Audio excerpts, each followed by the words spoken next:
Hey guys, Chess Gibson here with the IMG Voluntary Tennis Academy. We have Sarah with us here today.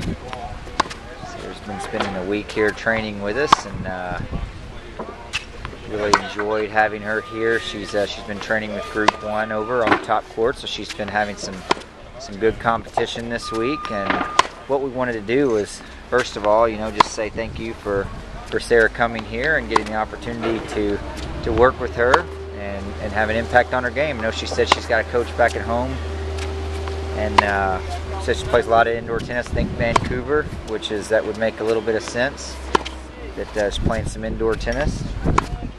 But one of the things I asked her is, what are some of the things you're working on? And when we got her here, one of the things we noticed was the swing getting a little bit back there behind her. And with our fundamentals that we teach here at the Academy, we try to teach just a nice, simple little shoulder turn so that the contact point can be in front. Go ahead and try to step into the ball neutral a couple times, okay?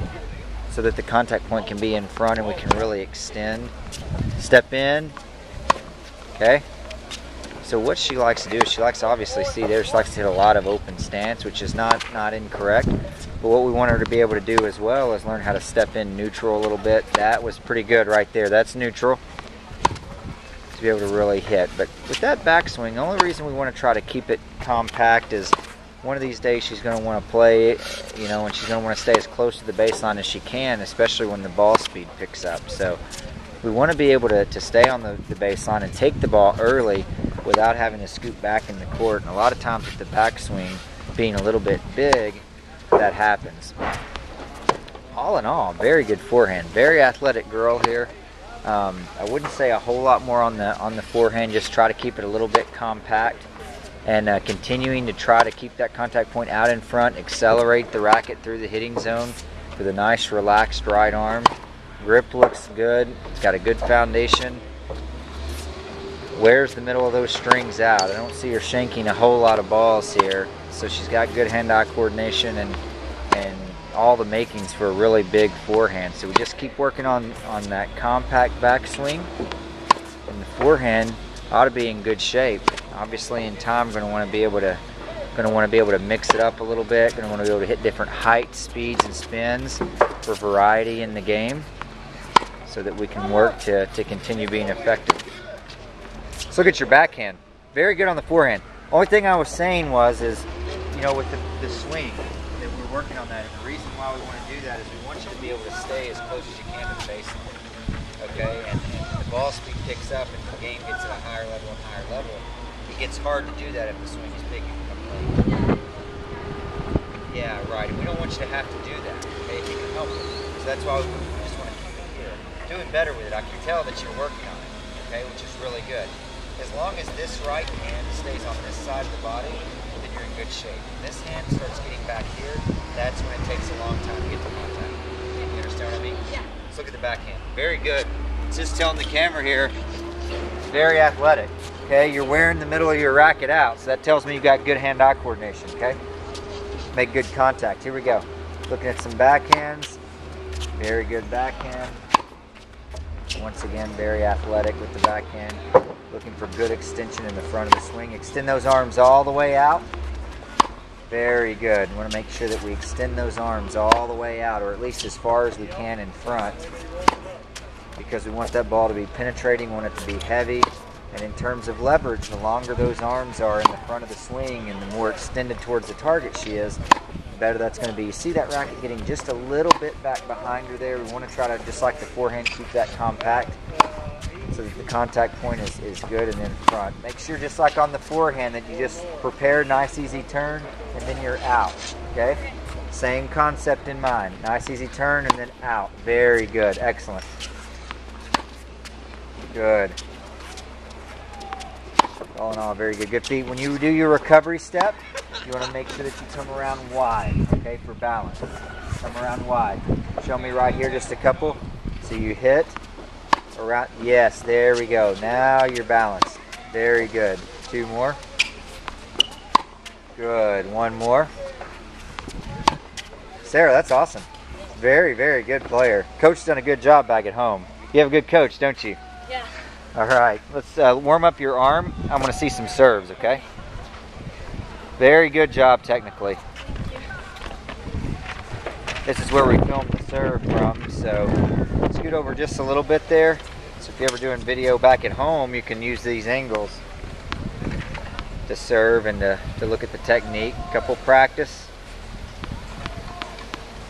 Got a little bit of construction going on here behind us. There's some hammers and whatnot. That's building a new building over here, so that's what you're hearing in the background. All right. So serve, about the same, just looking for a couple of fundamentals here. Good. Just shanking a couple here. But I can tell she's got a good motion. I can tell the serve is pretty good, so even though she's shanking a little bit. Good toss, just a little bit in front. She's hitting up on the ball, which I love. Foot is landing a little bit behind the baseline. Let's look at that again and see if that foot lands behind the baseline, and we'll be able to tell. That was better. One before that, your foot landed behind the baseline. That one, your foot landed on inside the baseline, which is where we want to be.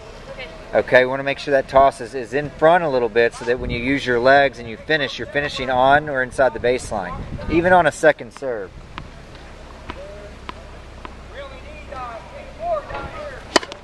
Very good. Couple more.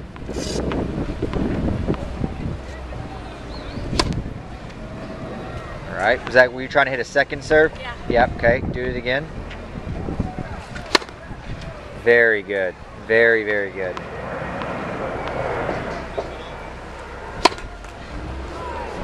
See if you can hold your finish on your left leg. Okay. See if you can hold right here. Okay. See how your balance is after you hit. Good, excellent. One more.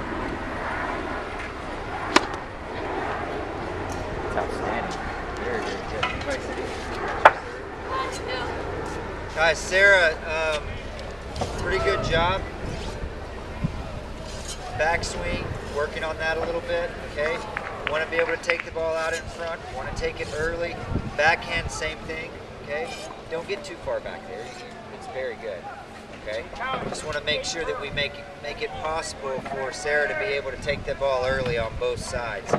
The serve looks great. The serve looks really good. Just want to make sure we're finishing inside the baseline. She gets a good trophy position, hits up on it. Whoever working with her back at home is doing a great job. And I want to make that be known because we get a lot of different types of techniques around here. And fundamentally speaking, biomechanically speaking, it's looking like she's doing really, really well. So, with that being said, what advice can we give Sara, being here at the Academy, going forward, would be obviously to try to really work on developing a game style, what her style of play is going to be. I'm sure she has a little bit of an idea about that, but really, as you begin and you're developing the techniques as the strokes get better and better, you really have to come into your own as a player. You've got to be comfortable with the way you play so that you can use your game style and put it on your opponent and really try to exploit their weaknesses. Not always an easy thing to do. It sounds easy, but it's not always an easy thing to do when you're out there and you're nervous and everything's going on. So we want her to get really comfortable in her game. I know she plays a lot of indoor tennis. Don't know what we would have to do to get her to play some outdoor tennis in the elements because realistically speaking, most tennis, when you get to a certain level, is played outside. Okay, especially when you start traveling around ITFs. How old did you say you were? 15 years old. What do you want to do with tennis? I want to go to college. You want to play college in the U.S.? College tennis in the U.S., she will be able to do that. Okay, so keeps working hard. I can tell she's athletic. She's got a good work ethic. That will happen. You need to practice as much in the elements as you can because, as you know, it's different. It's different. Yeah, getting outside as soon as you can. Match play is very important. As many sets, even just practice sets as you can play, it really helps. It gets you more experience. It gets you learning how to play. We always say that you learn how to hit out of a basket. Okay? You learn how to hit technique out of a basket, out of sparring. You learn how to play by actually going out and playing people. Two different things. Shots are what you use to formulate your game plan. So, with that being said, doing really, really well. Keep working on the fitness. It's been great having her, And once again, if you have any questions, feel free to email Lynn. Like I said, my name is Chess Gibson, imgacademies.com underneath the coaches. Feel free to email Lynn anytime. Coaches back at home done a great job. Okay, so keep working hard. Until next time, thanks a lot. Very good, yes.